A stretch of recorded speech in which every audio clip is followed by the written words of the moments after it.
Salutations! Welcome to Love and the Language of Literacy. My name is Sophia Lee, and today I'll be book talking Extraordinary Means by Robyn Schneider.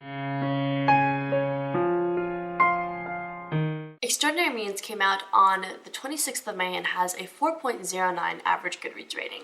I've already done a trailer talk for this book, and I absolutely love the trailer, and that's what really hooked me into buying and reading this book, besides the fact that it was written by Robyn Schneider. If you don't know, this is a dual perspective book that follows Sadie and Lane, who are at Latham House, in an alternate universe to our own where tuberculosis has become this incurable disease. There's a 4 in 5 survival rate, but the people with TB have to either be quarantined completely or shipped off to these sanatoriums, and the one they're shipped off to is a place called Latham House. Yes, they have class, but the people there have basically just given up on life. However, Sadie and her friends are the ones who are the rebels and the misfits who like to cause trouble, and basically it's not just to be troublemakers, but it's to prove that they're alive, that they have something worth living for.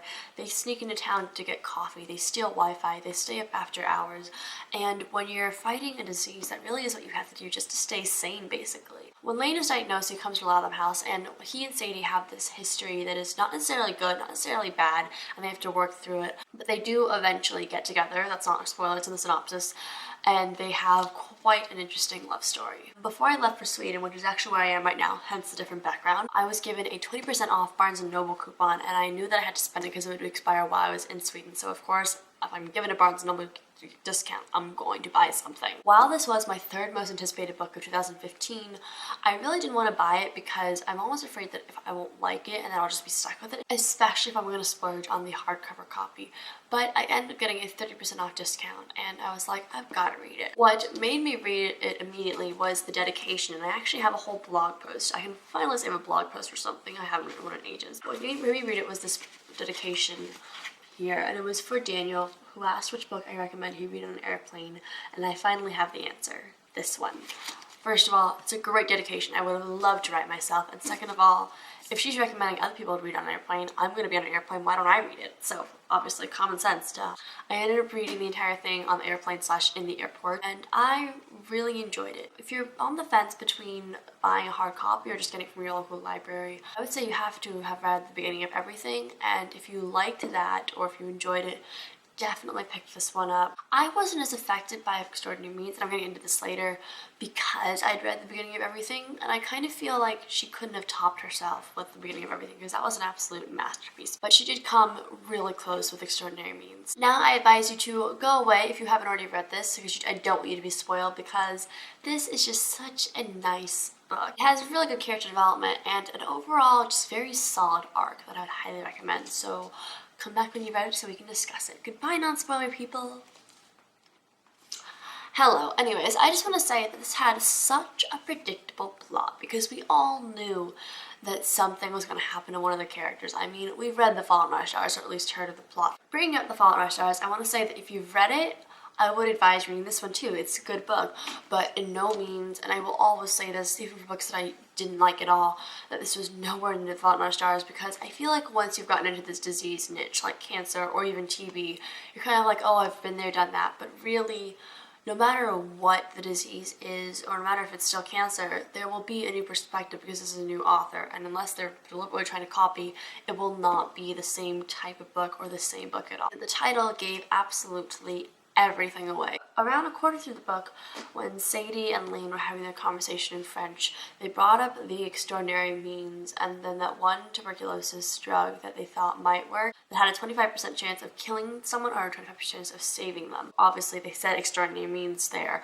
but I knew that one of them would have to use it, and I suspected Sadie even back then because it was Sadie. The alternate universe perspective was still really interesting and realistic. The author's note that Robyn provides, she talks about the sanatoriums and how in the olden days and how in the past people have actually shipped family members and loved ones off to sanatoriums because of just the need to quarantine off the disease. So that was extremely realistic, and I feel like if TB or any of the disease like the sort had become so huge that they would definitely need a quarantine. Of course, Robyn actually uses examples of things like swine flu and Ebola and other diseases that have caused such a great stir, and this is not that far off. Besides that element, this is a 100% realistic fiction book. As usual, Robyn's characters are extremely lovable and relatable. She focuses a lot on the types of people that are in high school, like the jocks, the goths, the student council presidents, the quiz bowl teams. While I enjoy this, I think that maybe she might have wanted to branch out a little bit from it, but she still kept that in extraordinary means.